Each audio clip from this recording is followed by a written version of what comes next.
Yeah, welcome back to another video, man. It's that boy Dane back to you guys again with another bid. How's everybody doing tonight, man? I am doing great, and today we are going to be breaking down. TDE has just been uh accused of sexual misconduct, so we're going to go through the lawsuit. We got the court docs right here. TDE released a statement uh addressing it, so we're just gonna go over. We're gonna talk it out and top it up and see what the hell's going on in California, man. If you guys like this video, make sure to like, comment, and subscribe. You guys showed a lot of love on the ASAP Rocky vid, so I had to come back and report on some more stuff. So here we got in the Superior Court of the state of California and for the county of Los Angeles, Jane Doe and Jane Roe versus Top Dog Entertainment, Brandon, Anthony Tiff, David Hartel. Oh man. So well, first, let's just go through the victims, right? Let's just go through. Let's just see what we got cooking here. Boom. Defendant Top Dog is an independent record label specializing in hip hop and R&B artist, best known for launching the careers of several prominent artists. We all know Schoolboy Q, Kendrick Lamar, SZA, Absol, J Rock, Isaiah Rashad, Doechii, Zakari. We know who TDE is. Plaintiff Jane Doe was hired to perform public relations and marketing services for TDE. During the course of her performance of work for TDE, she was subject to inappropriate workplace behavior, including sexual harassment and assault by officers and executives of the company.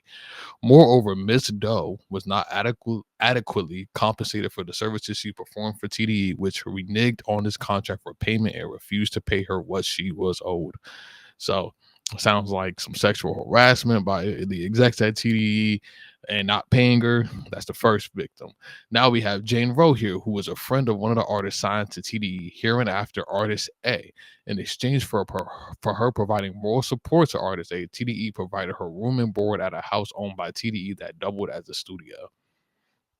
I wonder if is it the same house?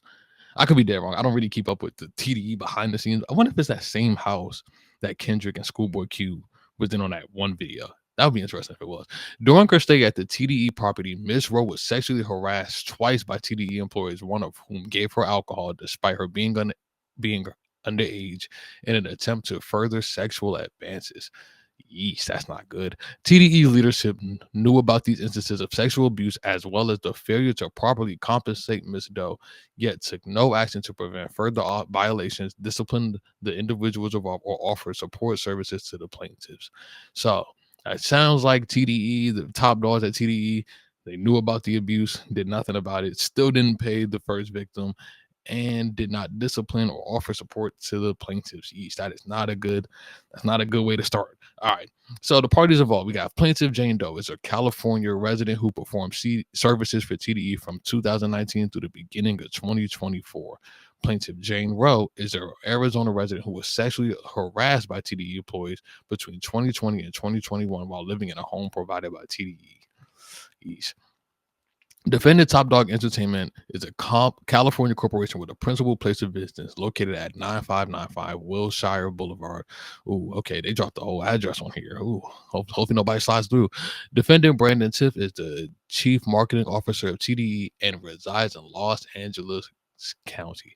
Defendant Anthony Jr. is the president of TDE and resides in Los Angeles County.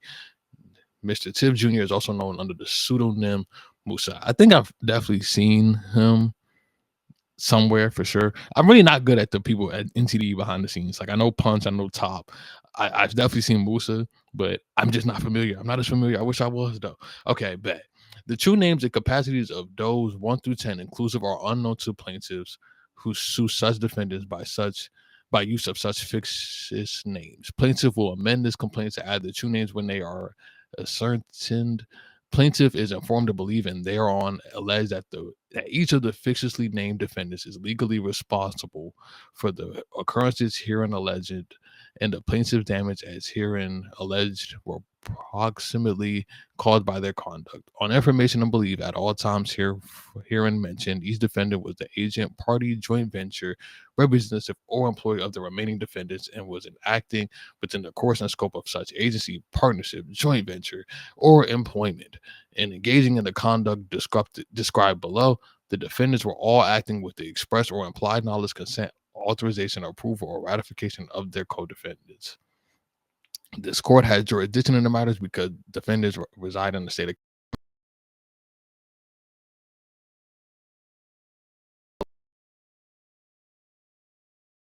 with for actions and omissions said herein occurred in Los Angeles County.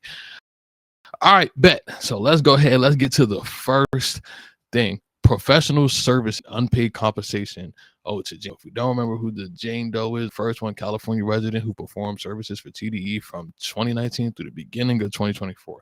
Let's see. In 2017, Mr. Tiff Jr., okay, also known as Musa, discussions with Ms. Dawg about joining TDE to handle public relations and brand marketing. In 2019, he formally engaged her services to work with Artist A, agreeing to compensate her at a monthly rate. TDE did not compensate Ms. Dawg at the agreed upon rate. In May 2020, defendant Tiff Jr., aka Musa, acknowledged that financial constraints had prevented him from properly compensating Ms. Doe as agreed, and instead offered her a co-management position for Artist A in exchange for a 10% management fee. That is 10% of the total compensation the artist received upon signing a record deal. Okay, so it sounds like Musa wanted Jane Doe to handle the public relations and brand marketing, in short, and they didn't pay her on the agreed upon rate. So he just said, all right, I got another offer for you. I got a co-management position and you get 10% management fee, which is 10% of the total compensation the artist received upon signing a record deal. Okay. Ms. Doe and Musa agreed that this is 10% would be consideration for past uncompensated services that Ms. Doe had performed for TDE. In March 2023, Artist A signed a deal with Warner Records for a multi-million-dollar figure. However, TDE refused to provide Ms. Doe with the agreed upon 10% management fee compensation. So even after she got signed to a multi-million-dollar deal, they said, "Nah, you're not getting that 10%, even though you didn't even get the money that you were supposed to get for helping out in the first place for the brand and marketing." Yeesh. And 2023. Now I try to see who it was. It said Doty was signed in 2022. So I think it was supposed to be Almeida who was going to be Artist A. But I was kind of confused because when I looked up when did she sign, when I looked up in Google, it said 2023. But then I seen an article that said she signed last year around September. But it kind of lines up. So we're gonna say that it was Almeida. Let's just go with that for right now. And so now let's get to the sexual battery and harassment of Jane Doe. Oof, this is not good. I do not like reading details about stuff like this. In January 2021, Ms. Doe was the victim of sexual battery perpetrated by defendant Brandon. Defendant Mr. Brandon made unwelcome sexual advances, forcibly removed Ms. Doe's clothing, and attempted to forcefully engage in sexual intercourse and oral sex without consent. Ugh, that's not good. Ms. Doe was also subjected to ongoing sexual harassment by Musa throughout her tenure providing services for TDE. This harassment included unwelcome romantic overtures, inappropriate comments suggesting she utilized sexual favors for professional gain, and the unsolicited sharing of explicit material, including a video of an individual engaging in intimate activities with another woman. Ugh, this is just nasty work. Now, let me remind you, this is all alleged. Okay, this is all alleged. We don't know what happened. We just have a lawsuit. This is just one side of the story, but this sounds nasty. Okay, let's keep going.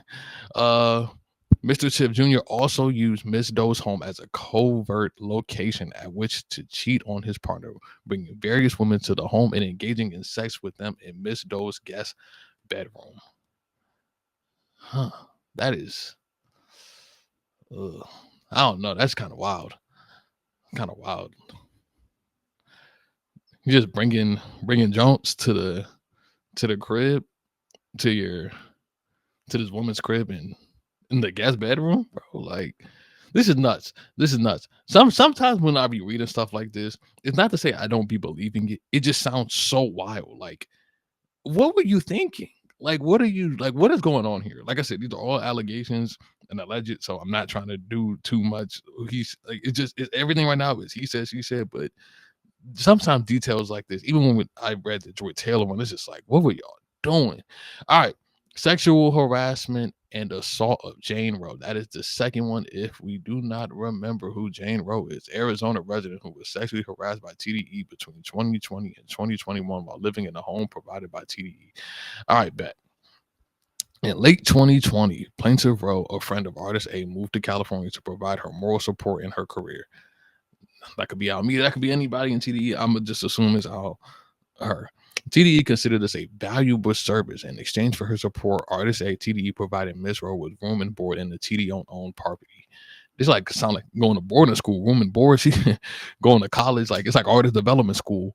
While residing there, Miss Rowe was subjected to multiple instances of sexual harassment and assault by TDE employees.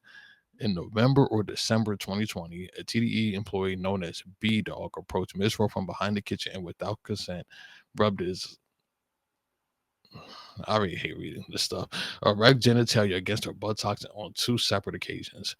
In January 2021, defendant David Harrell was asked by Artist A to drive Miss Rowe to the TDE studio. Who's Harrell? I'm sorry, I forgot who's Harrell. I forgot who Harrell is. Okay, screw it. Mr. Harrell stated that he needed to stop at home to grab some documents for Musa. After bringing Miss Rowe inside, he coerced her into consuming an alcoholic beverage. Mr. Tiff Jr. Okay. Mr. Tiff Jr. After bringing Miss Rowe inside, he coerced her into consuming an alcoholic beverage despite knowing she was under the age of 21. After Miss Rowe had consumed the beverage, Mr. Harrell began taking off Miss Rowe's clothes without her consent and attempted to force himself onto her to engage in sexual activity. Miss Rowe was able to escape and ran out of the home. This is a damn mess. All right. First cause of action.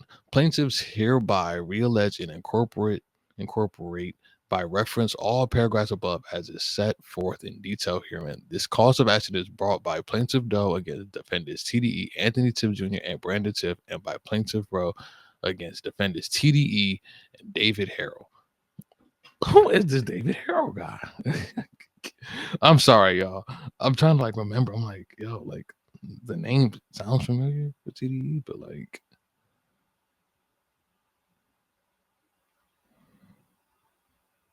I don't know. Anyways, where we at? Plaintiff Doe entered a service relationship with defendants TDE, Anthony Tiff Jr., and Brandon Tiff, under which defendants will provide compensation for services provided by plaintiff. Over the course of the relationship, defendants Tiff Jr. and Tiff intentionally made unconsented sexual advances towards plaintiff and engaged in verbal and visual conduct of a sexual nature based on gender. Defendants Tiff Jr. and Tiff's conduct was unwelcome and pervasive. Defendant Tiff Jr. and Tiff's conduct was ratified by defendant TDE, which had full knowledge of said conduct but took no actions to prevent it. At all relevant time, defendants Tiff Jr. and Tiff were managing agents of defending TDE. And that we have is the rest of the complaint. Now, let's get off of this for 2 seconds and let's go to the TDE response. All right, bet. So now we are at an article by Baller Alert, in which the label's attorney Marty Singer has shared a statement strongly denying the allegations, and he even identified the women. He identified them. He said, "I'm gonna expose them. Screw it." So bet. This is a clear example of a shakedown lawsuit by Linda Luna and Aya.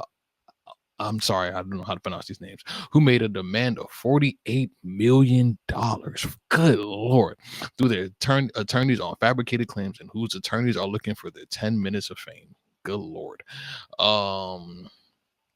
So the case was filed on December 3rd.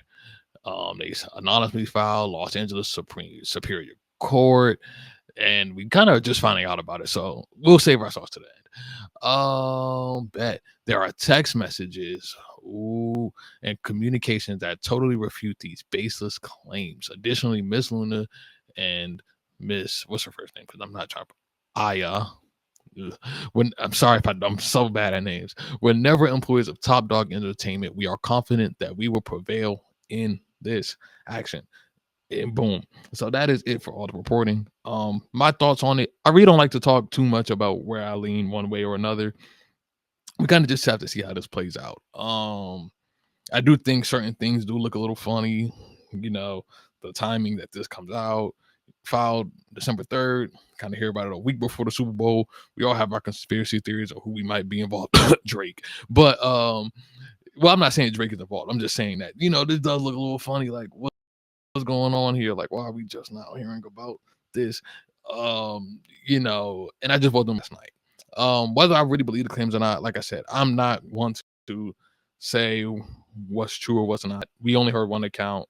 We have somebody who obviously has made a response to it saying that we have proof that this is false, that this is not true. So we just kind of have to wait and see how it plays out, guys. I'm just reporting on it. I'm just reading and just here vibing. If you guys like this vid, man, please give me another like, comment, and subscribe, man. Road to 100 subs, man. Support a black-owned business like myself and others, man. Boycott Target, Amazon, Walmart, McDonald's, and all the other ones. And without further ado, I'm out of here. Peace.